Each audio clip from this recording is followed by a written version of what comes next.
तो hello guys, मैं हूं करम। और आज हम बढ़ेंगे हमारे नेक्स्ट टॉपिक के ऊपर। दैट इज आइल्स हो गई। अब क्या करना है? So what after aisles basically. So aisles होने के बाद जो सबसे पहला प्रोसीजर है, जो सबसे पहला स्टेप है, दैट इज जो हमारा सेकंड नंबर का स्टेप था इन द होल प्रोसीजर, कि आपको कॉलेज और कोर्स चूज करना है। तो एक फाइनल ओवरऑल लुकआउट दे देना वो कोर्स के ऊपर कि हाँ भाई, मैं यही फाइनली करने वाला हूँ, मेरे पास और कोई मेरे को ऑप्शन में नहीं रखना, बाद में कोई कंफ्यूजन में नहीं आना। यही है जो जो मुझे आगे फ्यूचर में करना है। ठीक है, तो वो है सबसे पहले हमको एक बार फाइनलाइज कर देना है कौन सा कॉलेज लेना है एंड ऑल। ठीक है, दो तीन ऑप्शंस रखने हैं ऑफकोर्स सेम कोर्स के दूसरे दूसरे कॉलेजेस में, ताकि अगर हमारा एक कॉलेज में से रिजेक्शन है तो उसी टाइम पे हमारा सेकंड कॉलेज या थर्ड कॉलेज में से अप्रूवल आने के चांसेस हों। उसके बाद जो सेकंड प्रोसीजर है, जो सेकंड स्टेप है इसके अंदर, दैट इज सारे के सारे डॉक्यूमेंट्स को गैदर आउट करना है। तो डॉक्यूमेंट्स के अंदर बेसिक काफी लंबी चेकलिस्ट होती है, बट जो सबसे मेन इंपॉर्टेंट डॉक्यूमेंट्स होते हैं वो आपका जो भी एजेंट आपको डॉक्यूमेंट्स मांगेगा वो सारे ही देने हैं। बट एक ओवरऑल ब्रीफ दे दूंगा जो जो मैंने डॉक्यूमेंट्स प्रोवाइड किए थे।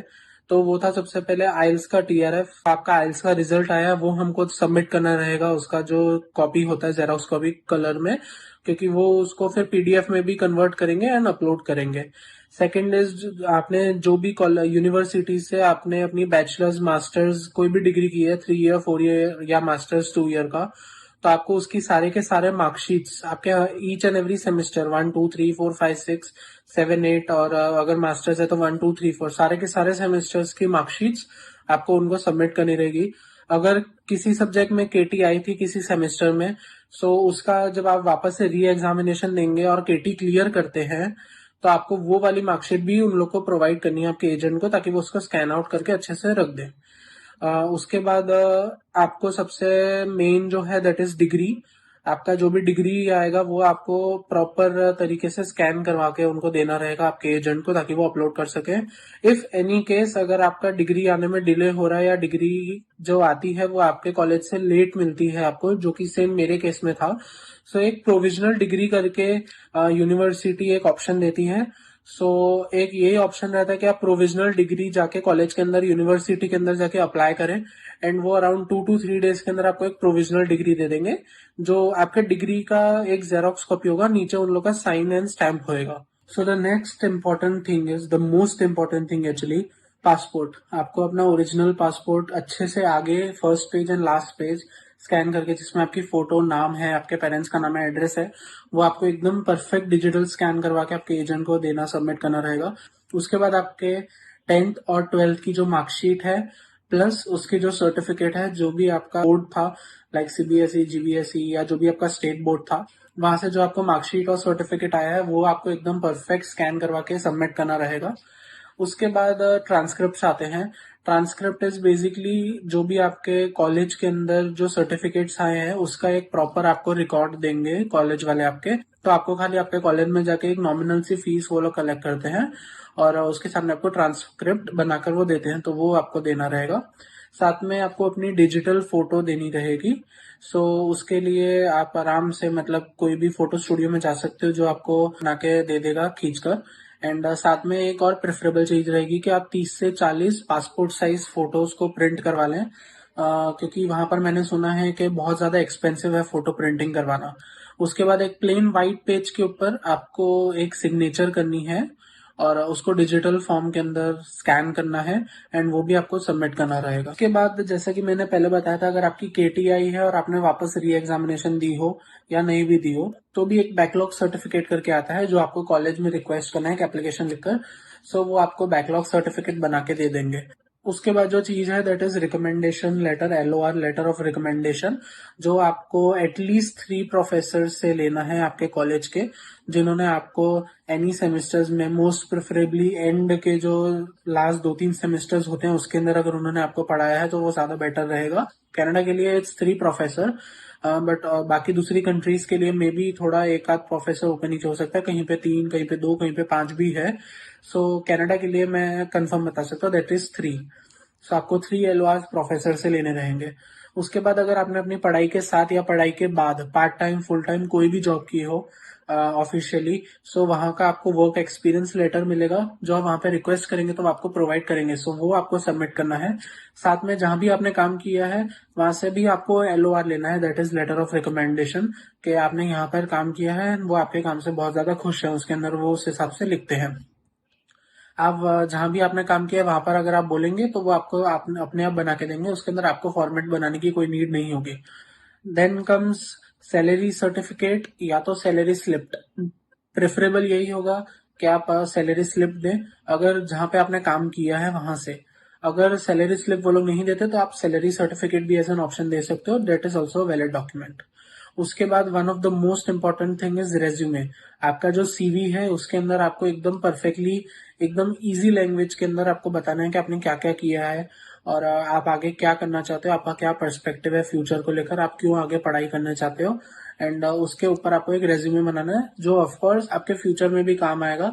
और जितना स्ट्रांग रेज्यूमे होता है उतने ज्यादा चांसेस होते हैं कि कॉलेज आपको वहां पे एक्सेप्ट करे। उसके बाद एक और डॉक्यूमेंट है जो कि ऑफकोर्स ऑप्शनल रहेगा, क्योंकि कुछ NBFCs हैं, जैसे कि जो मुझे पता है दैट इज HDFC क्रेडिला।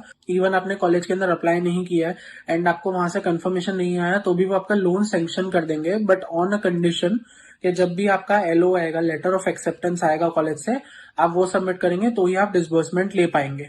सो अगर आपका लोन सैंक्शन हो चुका है तो वो भी आपको आपके एजेंट को सबमिट करना रहेगा।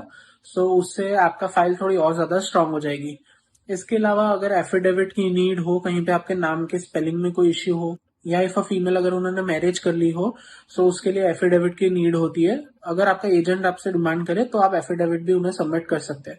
इसके अलावा और भी काफी सारे डॉक्यूमेंट होते हैं जो person to person, agent to agent differ करते हैं। सो जो भी वो आपसे मांगे आप उस हिसाब से आपके एजेंट को डॉक्यूमेंट सबमिट कर सकते हैं। मेरे केस में यही डॉक्यूमेंट्स मेरे से एजेंट ने मांगे थे जब मैंने IELTS कंप्लीट की और एप्लीकेशन भरने के पहले। एप्लीकेशन भरने के लिए ये सारे डॉक्यूमेंट्स मेरे एजेंट ने मुझसे मांगे थे, इसलिए मैंने वो सारे आपको क्लियर कट बता दिए। ये मैं फिर से एक बार बोलना चाहूंगा कि जितने भी डॉक्यूमेंट्स है जो भी आपके एजेंट ने मांगे हैं, या तो आप अपने एजेंट को फिजिकल ओरिजिनल कॉपी सबमिट करिए, वो स्कैन कर लेंगे PDF के फॉर्म में उनके स्कैनर के पास। या तो द सेकंड ऑप्शन इज कि आप कोई प्रॉपर स्टेशनरी के पास जाइए जिसके पास स्कैनर हो, या आपके किसी फ्रेंड के पास एक प्रॉपर स्कैनर हो, उससे स्कैन करिएगा। कैम स्कैनर और ये सब ऐप से फोन में से स्कैन करते हैं तो वो ओरिजिनल लुक नहीं देता है। कनाडा में कॉलेज वालों को ये लग सकता है कि ये डॉक्यूमेंट फेक है, मेरे साथ ये हुआ था। मैंने इनिशियली उनको कैम स्कैनर में दिया था स्कैन करके एक दो डॉक्यूमेंट्स, तो मेरे एजेंट ने मेरे को मना कर दिया था। उन्होंने बोला आप एक प्रॉपर स्टेशनरी वाले के पास जाइए जो आपको स्कैन कर दे, या तो आप हमारे यहाँ आ सकते हैं, हम आपको स्कैन करके अपने आप सबमिट कर लेंगे। सो ये एक चीज है जो बहुत ज्यादा इंपॉर्टेंट है कि आप फोन में से स्कैन मत। उसके बाद ये सारा डॉक्यूमेंट आप प्रॉपरली एक फाइल में क्रिएट करके रख दें तो, और आपके एजेंट को सबमिट कर दें उसकी डिजिटल कॉपीज। सो उसके बाद यही प्रोसीजर है कि आप अपने एजेंट को आपका जो एप्लीकेशन है कॉलेज का वो भरने दें, उनके साथ जैसा भी पॉसिबिलिटी बैठे वैसे कोऑपरेट करें। एंड अगर आपके कॉलेज के अंदर एप्लीकेशन भरने के लिए फीस है जो कि around around 100 to 150 Canadian dollars mostly her college की होती है, कुछ कुछ कॉलेज को छोड़ के जहाँ कोई एग्जामिशन होता है या कोई डिस्काउंट चल रहा होता है। सो जो भी फीस है वो आपको आपके क्रेडिट कार्ड से पे करनी रहेगी। एक और चीज मैं बताना चाहूंगा कि जो भी आपका क्रेडिट कार्ड है वो आप एकदम वाइजली चूज करें, क्योंकि हर credit card almost forex fees लेता है। जब भी आप कोई दूसरी करेंसी में पेमेंट करते हैं तो वो अराउंड 3 to 4% फीस लेते हैं। कुछ कुछ क्रेडिट कार्ड्स हैं जो जीरो फॉरेक्स मार्कअप फीस लेते हैं। सो हर बैंक का अपना अलग अलग फॉरेक्स मार्कअप फीस के कार्ड्स होते हैं जो अराउंड 3 to 4% डिपेंड करता है हर एक बैंक के ऊपर, जो अराउंड 3 to 4% रहता है। वन कार्ड एक ऐसा कार्ड है जो 1% लेता है। नियो ग्लोबल क्रेडिट कार्ड है जो अराउंड जीरो फीस लेता है। IDFC के भी कुछ कार्ड्स है जो जीरो फीस लेता है। HDFC, federal bank, ICICI bank, ये सब है जो 3 to 4% लेते हैं depending upon the card variant. Premium cards के ऊपर वो लोग भी 1.50 भी लेते हैं। सो ये अमाउंट जो आती है ना अराउंड 3 to 4% की, जब US डॉलर या कैनेडियन डॉलर में या ऑस्ट्रेलियन डॉलर में कन्वर्ट करते हैं तब वो काफी बड़ी अमाउंट दिखती है। सो उस रीजन से बेटर ये रहता है कि जीरो फॉरेक्स मार्कअप फीस या जितना कम हो सके फॉरेक्स मार्कअप फीस वो ले। सो उससे काफी सारे पैसों की सेविंग्स हो जाती है। ये प्रोसीजर के बाद भी जब आगे पे करना रहेगा वीजा फीस, बायोमेट्रिक फीस, उसके अंदर भी वो कार्ड काफी काम आते हैं। मेरा खुद का सेल्फ एक्सपीरियंस यही था कि मेरा जो पूरा प्रोसीजर था वो एकदम इजीली सॉर्टेड था। कि मेरे एजेंट ने मेरे को पहले से सारे डॉक्यूमेंट्स बता दिए थे कि ये आपको देने हैं। सो मैंने मेरा जब आईएलटीएस की एग्जामिनेशन दी उस टाइम पे मैंने ये सारे के सारे डॉक्यूमेंट्स उनको सबमिट कर दिए थे। एंड मैंने लैम्पटन कॉलेज चूज किया था जो मेरे को मेन लेना था। उसके अलावा मैंने जॉर्ज ब्राउन कॉलेज और सैनिका कॉलेज एक ऑप्शन में रखा था अगर बाई चांस मेरा लैम्पटन कॉलेज से नहीं आता या डिले होता। बट बाय गॉड्स ग्रेस मेरा 3.5 घंटे के अराउंड अराउंड आ गया था वहां से एक्सेप्टेंस ऑफर लेटर। सो मैं और एजेंट हम दोनों ही शॉक थे कि इतना जल्दी कैसे आ गया करके। मेरे को इवन डाउट गया था स्टार्टिंग में, बट वही था, वो ऑफिशियल था, हमने चेक किया था। एंड मेरे को बाद में किसी दूसरे कॉलेज के अंदर अप्लाई करने की नीड नहीं पड़ी थी। एंड सेकेंडली लैम्पटन कॉलेज जो है वो एप्लीकेशन फीस उस टाइम पे नहीं ले रहा था। उसके प्रोसेसिंग उसकी जो साइट है उसके ऊपर मेंशन था, लेकिन जब पेमेंट ऑप्शन पे गए थे तब वहां वो वेव ऑफ हो गया था, कुछ उन लोग का ऑफर डिस्काउंट चल रहा था। सो यही था मेरा लैम्पटन कॉलेज के अंदर मैंने एप्लीकेशन ले लिया था।